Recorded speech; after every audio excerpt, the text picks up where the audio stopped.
Que vous soyez en enseignement, en orthophonie, en psychoéducation, en éducation spécialisée ou en service de garde et soutien à la classe, venez faire la différence dans les écoles du Centre de services scolaires de Montréal. Consultez les opportunités au cssdm.ca/emploi. Bonne écoute. Lundi 28 avril, voici à la une.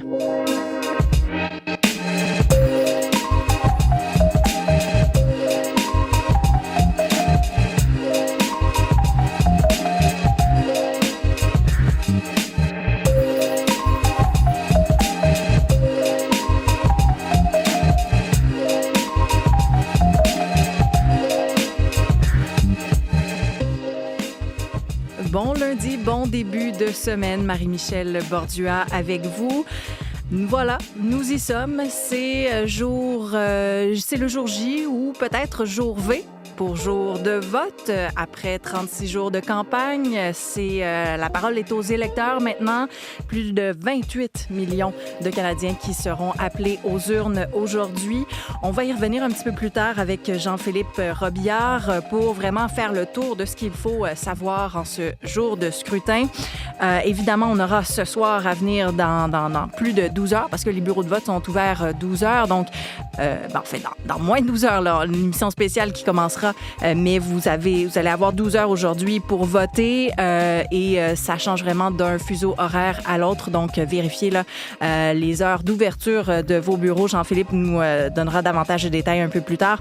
Mais donc, ce soir, je disais, on a une série d'émissions spéciales sur toutes nos antennes, notamment sur Ici Première, Radio-Canada Audio. Ce sera animé par Madeleine Blais-Morin. On reviendra aussi au cours de l'émission sur cette tragédie à Vancouver, attaque au véhicule bélier qui a fait au moins 11 morts et la plus jeune victime avait 5 ans, plus de 30 personnes qui ont été blessées aussi. Ça se passait tout ça lors d'un événement très joyeux, lors d'un festival de la communauté philippine. Des émotions, Vincent, vives encore hier, la communauté justement qui s'est rassemblée. Oui, un rassemblement pour... de solidarité pour aller chercher des forces, de la résilience. Et vous savez, c'est un week-end terrible à Vancouver. Le chef de police qui parle de la journée la plus sombre de l'histoire de la ville. 11 victimes. Plusieurs des blessés ont pu quitter l'hôpital, mais il en reste encore qui restent à l'hôpital pour soigner de blessures très graves, même que le chef de police redoute que le bilan des victimes ne vienne à s'alourdir dans les prochains jours, dans les prochaines semaines. Je vais entendre quelques témoignages entendus hier lors de ces rassemblements pour se recueillir sur le lieu où a eu lieu cette attaque. On y reviendra. L'attention de plusieurs amateurs de hockey était rivée sur la glace du Centre Bell hier soir. Il avance, rejoint, disque laissé derrière, Carrier. Wilson vient de frapper Carrier, Anderson voulait engager le combat. Wilson s'en va au banc, mais Alexandre se relève. Et Olivier, les mots de tête du Canadien, ça se poursuit face aux Capitals Montréal qui désormais fait face à l'élimination. Le Canadien qui a perdu donc une troisième défaite, troisième match perdu par le Canadien de Montréal au Centre Bell hier. Vous avez entendu cette percutante mise en échec de Tom Wilson à l'endroit d'Alexandre Carrier. Cette mise en échec a certainement jeté une douche d'eau froide sur le Centre Bell, surtout que ça s'est suivi du deuxième but des Capitals dans le match d'hier. Et c'était 2-2 à ce moment. Et par la suite, les Capitals ont accentué leur avance. Une victoire de 5-2 hier, justement. Le Canadien de Montréal fait face à l'élimination. Ça a été un match difficile difficile à accepter pour les joueurs et pour Martin Saint-Louis parce que le Canadien s'est bien défendu dans le match d'hier.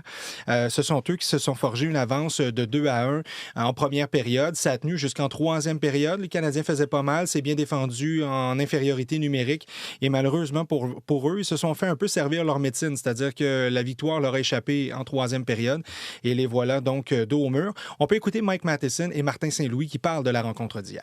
On sait que c'est pas encore fini. On doit prendre cette frustration puis l'apporter avec nous à Washington puis gagner un match. On a un groupe très confiant. C'est juste... c'est difficile de vous expliquer un peu comment vraiment je me sens. Ouais, Martin Saint-Louis qui retenait ses mots. Je pense qu'il en avait long à dire sur le travail des officiels dans le match d'hier, qui ont peut-être rangé le sifflet en troisième période, ce qui a un peu déplu, je pense, aux partisans du Canadien et justement à l'entraîneur-chef de l'équipe. Donc là, on verra l'état de santé d'Alexandre Carrier qui pourrait être sur la touche, lui qui a dû quitter le match justement après cette mise en échec. Et surtout, on suivra aussi le dossier Samuel Montembeault, puisqu'il n'était pas devant le filet hier. On dit que son état sera réévalué quotidiennement. C'est Jacob Dobèche qui a pris le départ hier, a bien fait quand même dans les circonstances. Et c'est Caden Primo qui a été rappelé comme second à Jacob Dobèche. À voir maintenant si Samuel Montembeault aura la chance peut-être de revoir un peu de minutes avant la fin de cette série. Je vous rappelle que le prochain match du Canadien aura lieu mercredi. Et donc, le Canadien à Washington fera face à l'élimination. Il y avait 3 équipes canadiennes en action hier soir. Il y a eu un résultat positif pour l'une d'entre elles, les Oilers d'Edmonton, en prolongation. Dans le coin, Draisaitl, à Nugent Hopkins. Passe devant le filet, dévié, rondelle libre, et le but! Leon Draisaitl! Leon Draisaitl qui a marqué son 3e des séries pour délivrer les partisans des Oilers d'Edmonton. Une victoire de 4-3, ce qui nivelle la série 2-2 entre les Oilers et les Kings de Los Angeles. Et sinon, la 3e équipe canadienne dont je parlais, ce sont les Jets de Winnipeg qui ont laissé filer cette avance de 2-0 dans cette série face aux Blues de Saint-Louis. Les Blues qui ont remporté une convaincante victoire hier de 5-1. Plusieurs points d'interrogation, je pense, pour les partisans maintenant que cette série est à égalité 2-2. Je vous rappelle que les Jets de Winnipeg, c'est la meilleure équipe de la Ligue nationale cette année. Et là, les voilà déjà 2-2 à laisser filer. Ils ont laissé filer donc ces 2 victoires d'avance qu'ils avaient. Je pense qu'il y a un peu de remise en question. On verra ce qu'ils pourront faire pour les prochains matchs de cette série. Ouais, on repart un peu le compteur à zéro. Donc, merci, Olivier. Un plaisir. Véronique, aujourd'hui, là, bon, ce qu'on veut savoir, c'est ma petite marche de 5 minutes quand je vais devoir sortir pour aller au bureau de vote. Ça va être sous la neige. Voilà, comment ça va se passer. Très belle journée aujourd'hui quand même. Donc, pas d'embûches, là, je dirais, pour la plupart des régions de l'Est du pays. Dans l'Ouest, c'est autre chose. On aura le temps de voir. Mais soleil, vous l'avez vu hier en fin d'après-midi, une fois que la neige a eu fini de tomber. Ça en a surpris plusieurs hier matin. Bref, on est passé du mois de mars au mois de juin à peu près là, dans 48 heures. Oui, exactement. Donc, on ira avec un soleil assez dominant, des vents du sud-ouest assez légers, des températures 18-20 degrés aujourd'hui. Alors, ça se prend très, très bien sur le sud-centre du Québec. Le minimum la nuit prochaine, autour de 5 à 8 degrés. Et demain, il fera beau le matin. Ça va s'ennuager par la suite et on a des averses et des orages à venir en après-midi. Passage d'un système, celui qui va générer du temps violent aux États-Unis cet après-midi, va remonter jusque chez nous. Et les températures demain vont s'emballer 21-23 degrés pour la plupart des secteurs. Ce sera venteux. Derrière ça, il y a du temps plus frais. Mercredi, on retrouvera des valeurs un petit peu plus saisonnières, là, du 12 à 15 degrés pour la journée de mercredi avec une tendance au dégagement. Du côté de l'Abitibi, assez nuageux, 16 c'est le maximum. Beau temps vers le Saguenay, le Lac-Saint-Jean, le Bas-Saint-Laurent, la Gaspésie et la Côte-Nord, 15 à 17 degrés, 8 pour la Gaspésie, 9 pour la Côte-Nord aujourd'hui, mais ça se passe sous le soleil. Pour ce qui est de l'Ontario, on a des avertissements de pluie abondante sur la portion nord, donc à partir de cet après-midi, jusqu'à tard ce soir, au-delà d'une 50aine de millimètres là, pour le secteur de Thunder Bay. Sudbury, il fera beau. Les averses et les orages sont à venir ce soir et c'est du beau temps sur tout le sud de l'Ontario. 18-21 degrés, peut-être même un petit peu plus que ça vers Windsor aujourd'hui. Venteux du sud-ouest, la vingtaine de degrés du côté d'Ottawa. On parlait de temps plus perturbé dans l'ouest. Du côté de Vancouver, on parlera de pluie autour de 13 degrés. Mais sinon, dans les prairies, mis à part le sud du Manitoba, ça se passe généralement bien. On ira avec 17 degrés vers Edmonton et Calgary. 11 à Regina, c'est assez venteux. Et autour de 5 pour Winnipeg, avec des averses aujourd'hui. Et dans l'ouest, il y a du temps très chaud à venir vers la fin de la semaine. Là. Un bon à saveur estivale anticipé vers la fin de la semaine. Ben, ça va être parfait. Bienvenue pour le week-end. Voilà. Ça. Merci, Véronique. Bonne journée.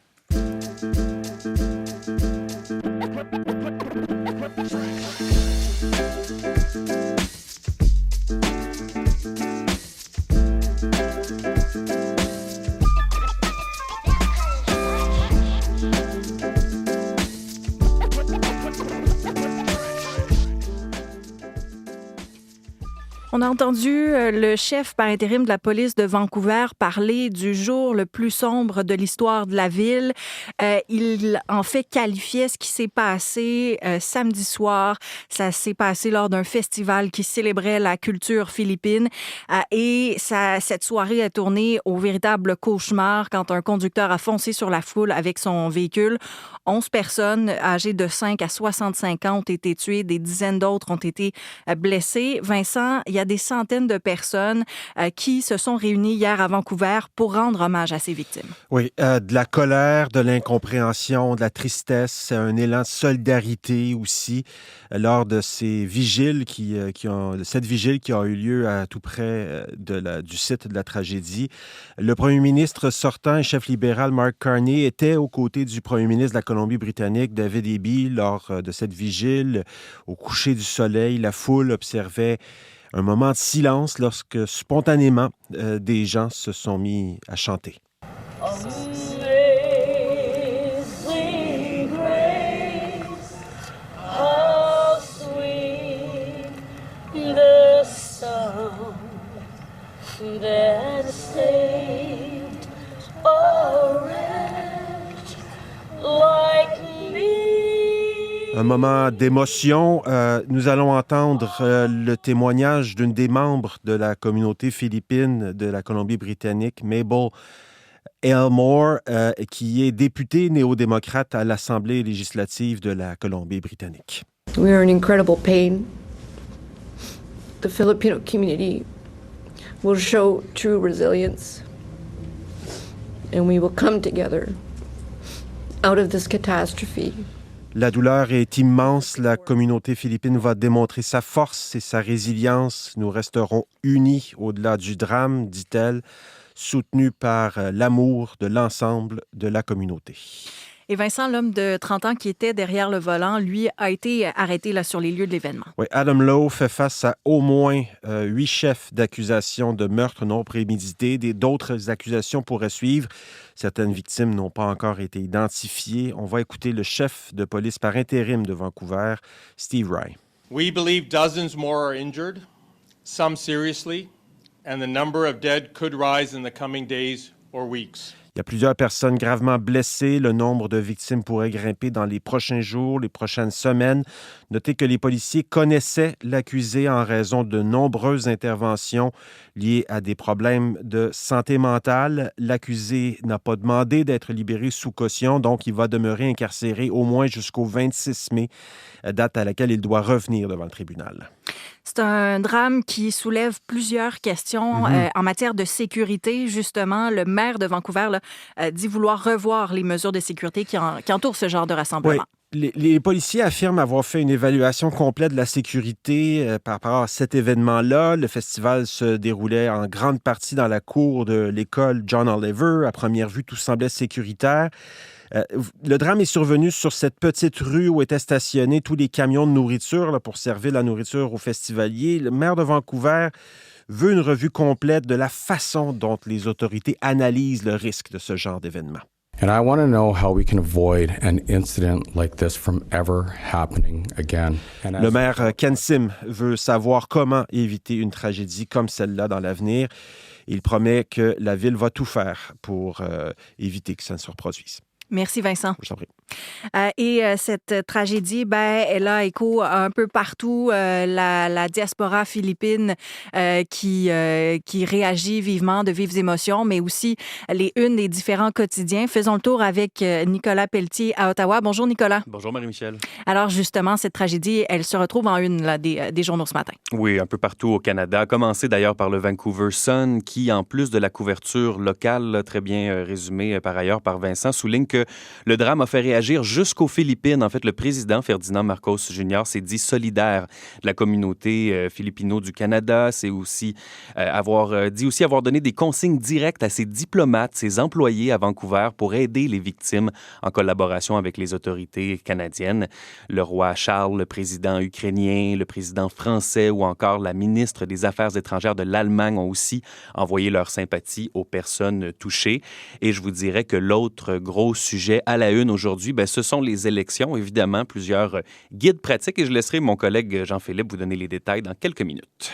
Et puis au Québec, Nicolas, il y a ce début des travaux de la commission Galland sur le fiasco Saclic. Oui, ça s'amorce aujourd'hui à raison de 4 jours par semaine entre Montréal et Québec, parfois même dans les anciens locaux de la commission Charbonneau. Le quotidien Le Devoir le fait une chronologie des événements, soulignant aussi un autre lien avec la commission Charbonneau en la personne du juge Denis Galland. La commission porte son nom, mais il ne faut peut-être pas s'attendre au spectacle qu'avait donné la commission d'enquête sur le milieu de la construction parce que pour le commissaire Galland, l'objectif de l'enquête publique sur Saclic, ce n'est pas d'établir une responsabilité civile, pénale ou criminelle, mais plutôt de mettre en lumière les dessous de la transition numérique de la SAC à des fins d'information et d'éducation du public. Par contre, sur la scène judiciaire, Marie-Michel, je vous mentionne que Radio-Canada rapporte que le gouvernement du Québec veut contester en Cour suprême le jugement de la Cour d'appel sur le Canadien Pacifique dans la tragédie de Lac-Mégantic. La Cour d'appel avait tranché en février, affirmant qu'il n'y avait aucune responsabilité qui pouvait être imputée au Canadien Pacifique, mais le gouvernement du Québec espère récupérer des millions de dollars, 231 millions de dollars qu'il a déboursés pour décontaminer le terrain à la suite de cette catastrophe et les quelques 4500 membres d'un recours collectif contre le Canadien Pacifique et des assureurs veulent aussi être dédommagés. Et Nicolas, il est aussi question dans les différents médias de la Première Nation Huron-Wendat puisqu'elle va changer de nom. Oui, les membres de la nation se sont réunis cette fin de semaine et se sont exprimés en faveur de mettre fin à l'utilisation du mot Huron au sein des instances officielles de la nation. On va même enclencher officiellement les démarches auprès du gouvernement du Canada du côté de la nation qui s'appelle toujours la nation Huron-Wendat, mais je ne savais pas, moi, Marie-Michel, le mot Huron, ça a été attribué par les colons européens en référence à la hure du sanglier et à la ressemblance avec la chevelure des Wendat de l'époque. Donc, dans un processus d'affirmation, de réappropriation identitaire, on a décidé d'abandonner le mot Huron. Elle deviendra donc la nation Wendat, tout simplement. Coup d'œil à l'international également, puisque les yeux sont tournés vers le Vatican. Oui, l'agence France-Presse qui rapporte là, qu'une foule fervente continue d'honorer la mémoire du pape pour encore plusieurs jours de deuil. Le Globe and Mail fait son éditorial ce matin sur l'humilité en héritage du pape François et on surveille d'ailleurs si les dates du conclave ne seront pas annoncées aujourd'hui. Mais la diplomatie s'est aussi invitée avec la rencontre là, entre Donald Trump et Volodymyr Zelensky. Est-ce qu'elle va apporter la paix? La scène des deux hommes assis sur de simples chaises dans la basilique Saint-Pierre est déjà emblématique et surtout bien différente de la rencontre qui avait eu lieu à la Maison-Blanche. Et déjà, on peut constater, dit l'agence France-Presse, que Donald Trump a durci le ton face à Vladimir Poutine cette fois-ci. Nicolas Pelletier à Ottawa, bonne journée. Je vous en prie, merci.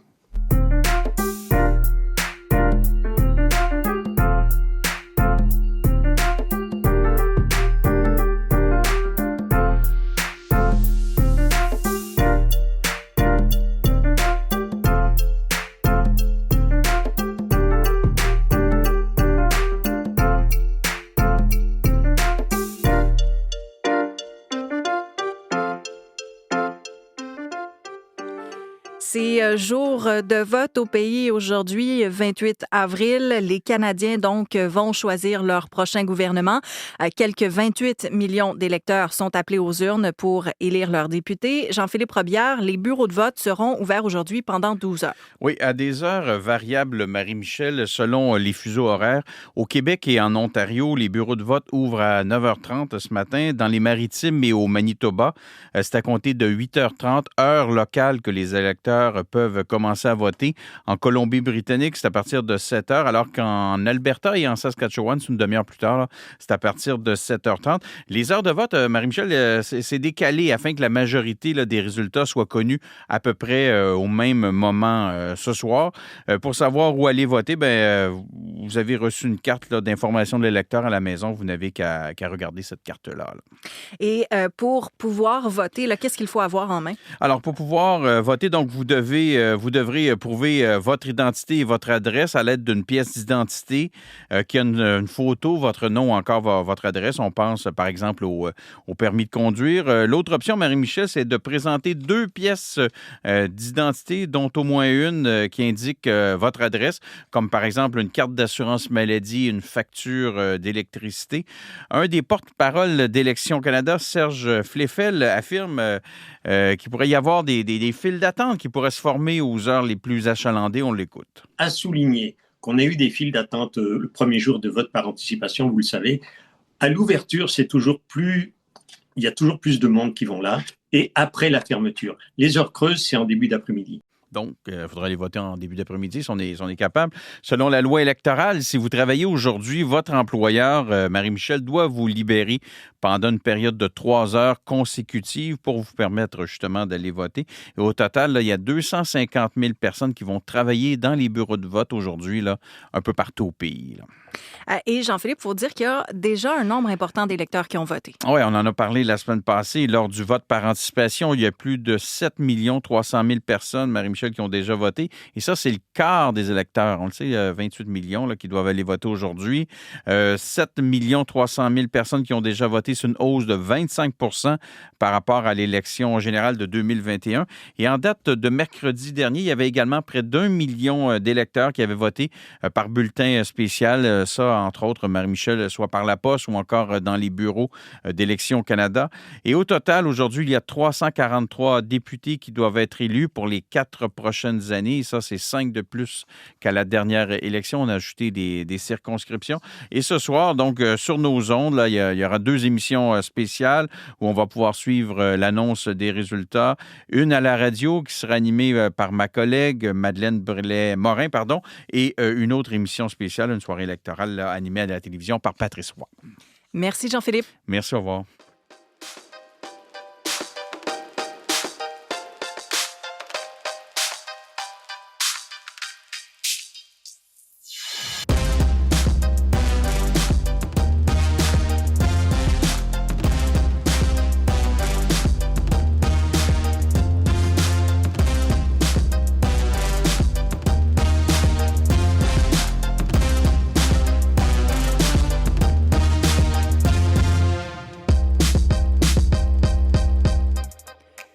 Alors, Jean-Philippe nous parlait de cette émission spéciale à la radio. Décortiquons-la davantage là, pour vous donner un avant-goût.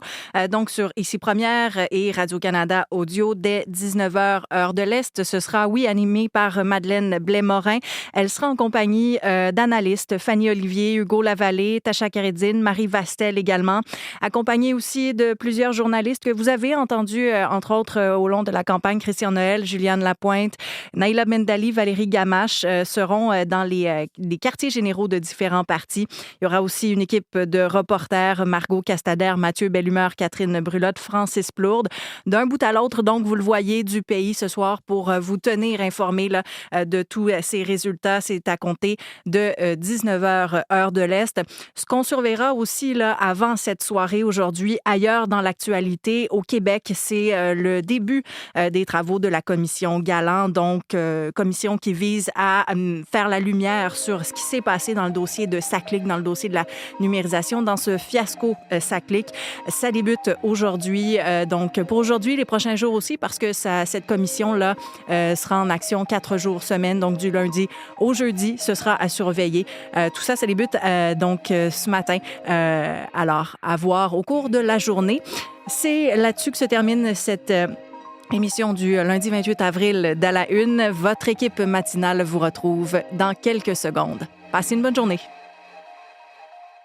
Que vous soyez en enseignement, en orthophonie, en psychoéducation, en éducation spécialisée ou en service de garde et soutien à la classe, venez faire la différence dans les écoles du Centre de services scolaires de Montréal. Consultez les opportunités au cssdm.ca/emploi. Bonne écoute.